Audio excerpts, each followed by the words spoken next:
झूठ झूठा कै डारहु मिथ्या यह संसार। तेहि कारण मैं कहत हूँ जासे होए उबार। नमस्कार दोस्तों, मैं अविनाश दास रेशनल कबीर यूट्यूब चैनल में आप सबका हार्दिक स्वागत करता हूँ। साथियों, यदि आप इस चैनल को सब्सक्राइब नहीं किए हैं, सब्सक्राइब जरूर करें, शेयर करके अपने सभी साथियों तक पहुंचाएं, सभी ग्रुपों में पहुंचाएं और चैनल को प्रमोट करें। जैसा कि आप जानते हैं दोस्तों, यह चैनल का उद्देश्य किसी जाति, धर्म या व्यक्ति विशेष को आहत पहुंचाना नहीं है। यह चैनल का उद्देश्य है अवेयरनेस क्रिएट करना और जन जन में जागृति फैलाना, वैज्ञानिक चेतना, तर्कशील सोच देश के जन जन में पैदा करना, ताकि अंधविश्वास, पाखंड, आडंबर और मानव मानव के बीच जो नफरत की दीवारें हैं उसे ध्वस्त करके और मानवता, प्रेम, करुणा, भाईचारा, न्याय और बंधुता को समाज में स्थापित करना, इस उद्देश्य से यह चैनल है दोस्तों। ये चैनल आप सबका है, इसलिए इसको आगे बढ़ाने में आप सब लोग मदद करें। सबसे पहले मैं जो साखी बोला उसका संक्षेप में अर्थ कर देता हूं दोस्तों। इसके बाद फिर मनुस्मृति आज के प्रसंग पर हम लोग चलते हैं। सदगुरु कबीर ने कहा, झूठ झूठा कै डारहु मिथ्या यह संसार। इसका मतलब है दोस्तों, झूठ को पहचान कर, जो सत्य नहीं है, जो छलावा है, जो धोखा है, जो छद्म रूप है, उसको ठीक से पहचान कर, झूठ को झूठ के समान समझकर, और डारहु के मतलब उसको छोड़ दो, उससे अपने आप को मुक्त करो। और मिथ्या है संसार, ये पूरा संसार झूठ में फंसा हुआ है। आगे कहते हैं, तेही कारण मैं कहता हूं जाते होए उबार। मैं इसलिए ऐसा कहता हूं कि जब तक धर्म के नाम से तीरथ, मूरत, लगन, मुहूर्त और क्या क्या तंत्र मंत्र, झाड़ फूंक, देवी देवता, वेद शास्त्र, पुराण, ईश्वर, स्वर्ग, भगवान, ये सब कचरा को जब तक दिमाग में भर कर रखोगे दोस्तों, तब तक सत्य क्या है ये समझना कठिन हो जाएगा। क्योंकि सामने में पर्दा रख कर के पर्दे के पीछे क्या है ये समझ नहीं सकते आप। इसलिए ये कचरा हटाना ही पड़ेगा। ये मस्तिष्क के सत्य तक पहुंचने की जो शक्ति है ना, उसके सामने एक पर्दा है। इसलिए इस झूठ को ठीक से परख करके, समझ करके, सदगुरु कहते हैं उसको अपने जीवन से अलग कर दो। संसार से अलग नहीं करना है। कितने लोगों के लिए अमृत है, उसके लिए आपको मारने के लिए या खुद मरने के लिए तैयार हो जाएंगे उसकी रक्षा के लिए। संसार से हटाना मुश्किल है, लेकिन अपने जीवन से हटा सकते हैं। अपने जीवन में आपको पूरा हक है कि आप किसको अपने जीवन में रखना चाहते हैं और किसको अपने जीवन से हटाना चाहते हैं। ये आपका कॉन्स्टिट्यूशनल राइट है और मानवाधिकार भी है। तो दोस्तों, सदगुरु ने कहा, जब इनको निकाल देंगे दिमाग से तो क्या होगा? तेही कारण मैं कहत हूं जाते होए उबार। तुम्हारा उबार होगा, उद्धार होगा। मानसिक रूप से एक स्वतंत्रता महसूस होगी, भीतर से आज़ादी महसूस होगी, स्वतंत्र रूप से सोच सकोगे, बोल सकोगे, स्वतंत्र रूप से कुछ काम कर सकोगे। अभी बंध करके पशु को जैसे बांध देते हैं ना, जिधर बांधते हैं उधर बंध जाता है और जिधर हाँकते हैं उधर चल जाता है। उसी तरह धर्म के नाम से महीन बंधन में आप बंधे हुए हैं।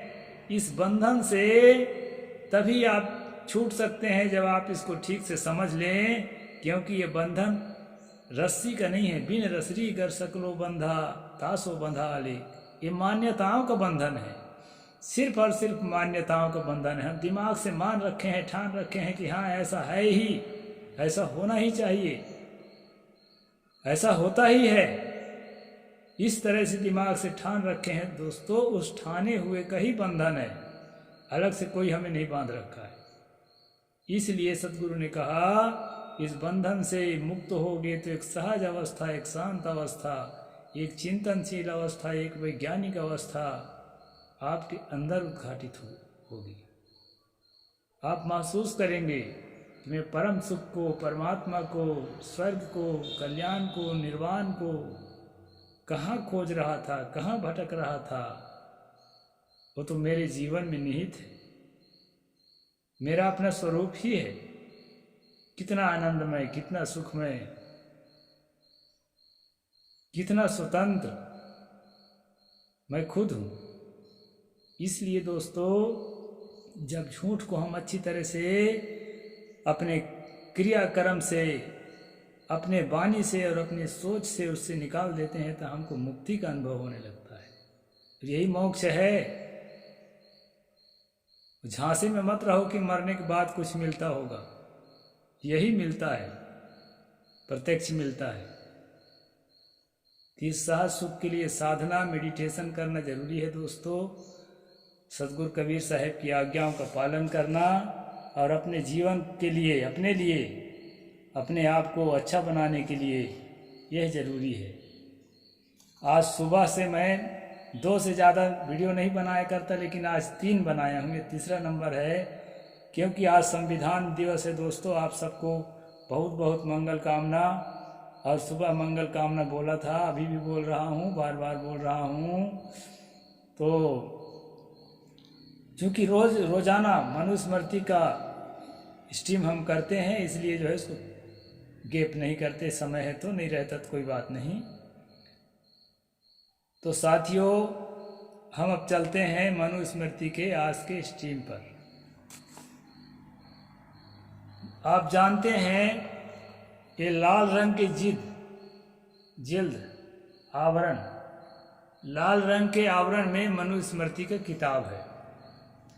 और लाल रंग जो है दोस्तों प्रेम का प्रतीक है। और इस किताब के अंदर भरा क्या है? ज़्यादातर तो नफरत भरा है। मैं इसलिए एक्सपोज करता हूँ कि 25 दिसंबर 1927 को महाराष्ट्र के कोलाबा जिला, महाड़ नाम का गांव है, अब उस कोलाबा जिला को रायगढ़ जिला नाम पड़ गया है, नाम बदल गया है। उसमें महाड़ सत्याग्रह के तहत 25 दिसंबर 1927 को बाबा साहेब डॉक्टर अंबेडकर ने इस मनुस्मृति का सार्वजनिक रूप से दहन किया था, होलिका दहन, मनुस्मृति दहन।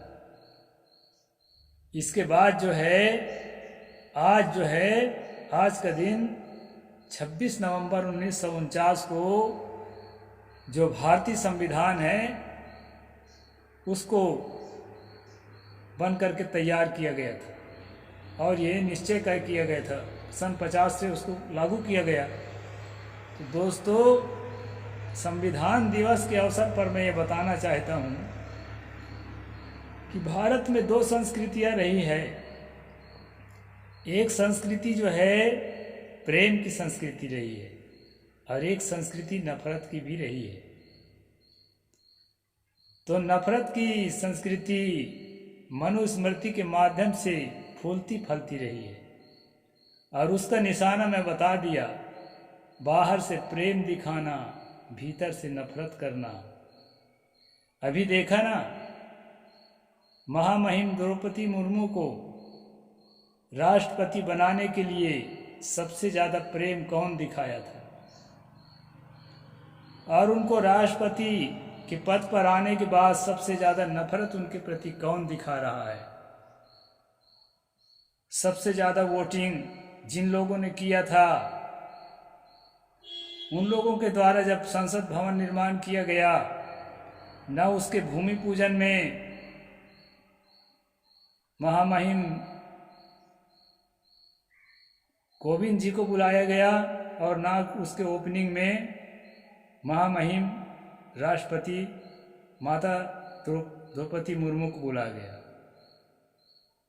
और दोस्तों उसका कारण क्या था? उसका कारण था कि वो पहली बात तो अछूत जाति की आदिवासी है, दूसरी बात वो महिला है, तीसरी बात वो विधवा है। जानते हैं जहां ब्राह्मणों का वर्चस्व होगा वहां विधवा के लिए, अभी मैं कई बार आपको बता चुका हूं, जीतेश्वरी देवी को पन्ना में किस तरह घसीट घसीट कर निकाला गया, जबकि वो राजरानी थी। न तो वो आदिवासी थी और न तो दलित थी, महिला थी और विधवा थी। घसीट घसीट कर निकाला गया और सरकार उसको साथ देने लगी।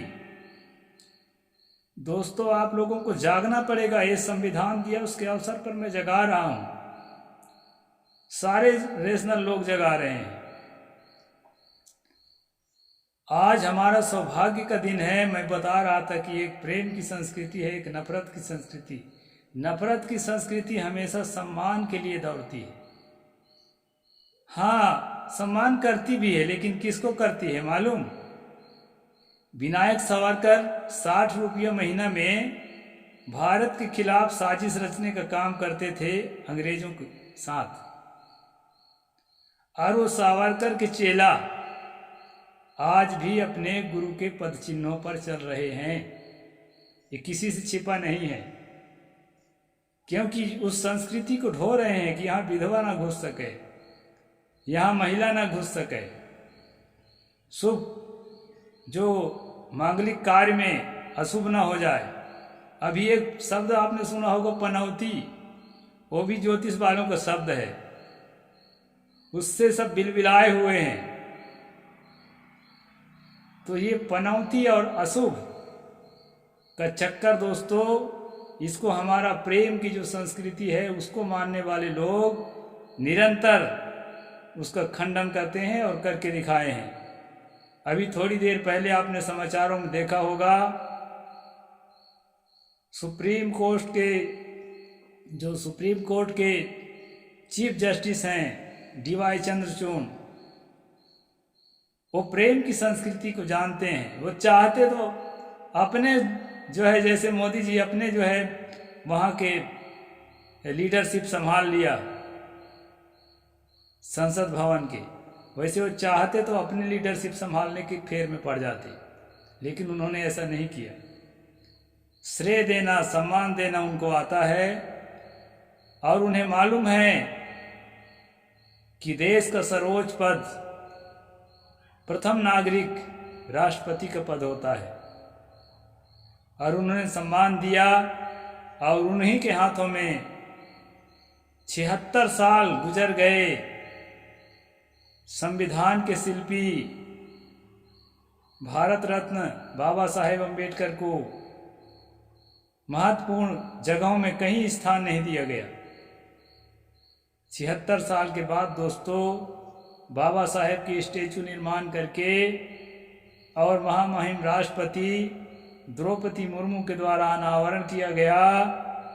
ये हम सब लोगों के लिए बहुत बड़ी उपलब्धि है, और साथ साथ जो है प्रेम की संस्कृति का एक सच्चा विजय है।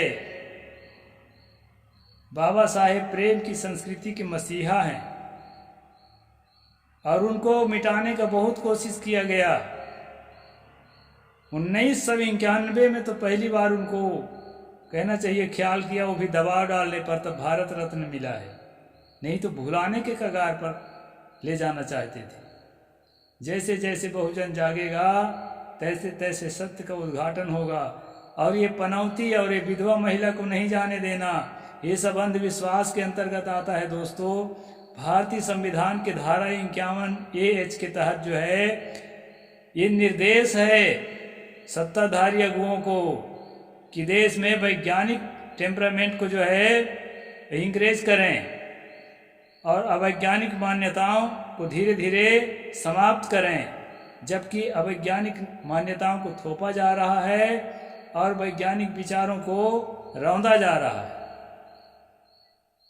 तो बहुत बड़ी उपलब्धि है कि वही आदिवासी, वही महिला, वही विधवा आज सुप्रीम कोर्ट के प्रांगण में बाबा साहेब की प्रतिमा का अनावरण कर रही है। ये तमाचा है उन अंधविश्वासियों पर जो पनौती मानते हैं, जो शुभ अशुभ मानते हैं। ये करारा तमाचा है दोस्तों। तो इस प्रकार मैं आज की बातों को कुछ ज़्यादा लंबा ले गया दोस्तों। मैं एक आध श्लोक कह देता हूँ, क्योंकि मनुस्मृति पर हम स्ट्रीम अभी कर ही रहे हैं। फिर कल मैं विस्तार से कहूँगा, समय ज़्यादा हो जाएगा। तो इस विषय पर मैं कुछ रखता हूँ। कल हमने पढ़ा था दोस्तों कि आग में डाल करके परीक्षा किया जाए। यदि गवाहों से साबित नहीं होता है तो आग में डाल करके अपराधी को परीक्षा किया जाए। अगर आग में मर जाता है तब तो अपराधी ही है, और अच्छा भी उसका सजा भी मिल गया, परीक्षा भी हो गई। और आग में डालने के बाद अगर वो जिंदा निकलता है चमचमाता हुआ, तब मानो कि ये अपराध नहीं किया है। तो ये परीक्षा कल जो है, इसको मैंने अग्नि परीक्षा लिखा था। ये जो कल मनु जी के श्लोक नंबर 116 अष्टमा अध्याय मैंने बताया था दोस्तों। आज मैं ये बताऊंगा कि झूठी गवाहियों के संबंध में कुछ बातें हैं जिनको मैं संक्षेप में बता देता हूँ।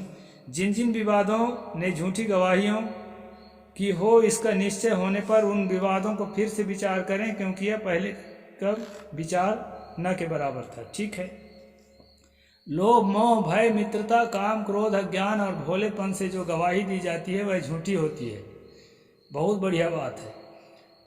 इन पूर्वोक्त कहे कारणों में किसी कारण से कोई झूठी गवाही दे, उसको किस अवस्था में क्या दंड देना चाहिए, यह क्रम से कहते हैं। लोभ से झूठी गवाही देने पर 1000 पण, मोह से झूठ बोलने पर प्रथम साहस, संख्यक, भय से झूठ बोलने पर मध्यम साहस और मित्रता से झूठी गवाही देने पर प्रथम साहस का 4 गुना दंड देना चाहिए। साहस और पण उस समय के कोई सिक्के वगैरह होंगे, आगे इसका वर्णन है, उसको मैं खुलासा करूंगा। हालांकि समझना मुश्किल है, मैं भी ठीक से नहीं समझ पाता, लेकिन वर्णन है तो मैं करूंगा उसको।